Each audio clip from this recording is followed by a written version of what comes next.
All right, so this video won't interest most people, but I had some questions. I posted a picture on a Facebook group. I'm looking for a spark plug, just an old spark plug that doesn't work, so I can finish this lamp. But I've got this lamp that, this is an 0320 cylinder head off of an engine, airplane engine, and it's a real basic lamp. So somebody asked, they wanted to know how I built it, and I thought I'd make a video for them, and I just put it on YouTube.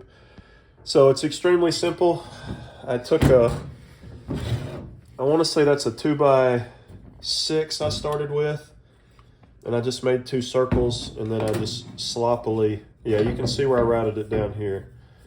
I just used a handheld router and took it down to the dimension that I wanted, and then I very lacklusterly cut this groove in here so that the cord would have somewhere to go. It needs to be dusted right there.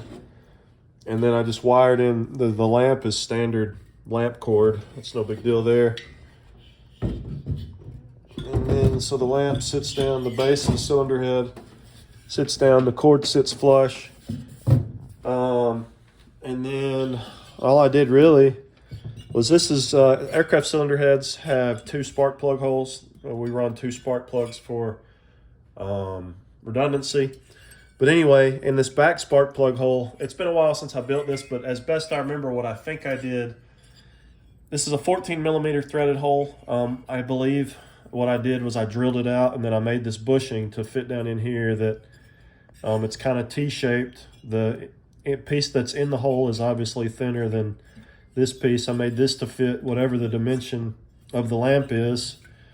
And then the lamp is just one of those ball and socket 1970s, 60s style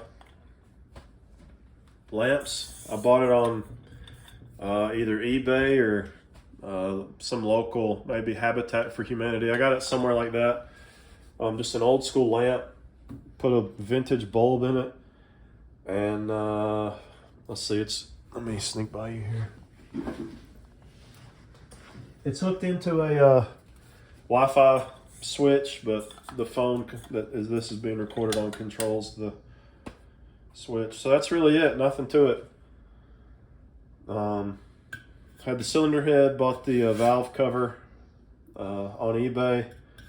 Just bought some shiny cap head screws for it, and then painted this just flat black Rust-Oleum.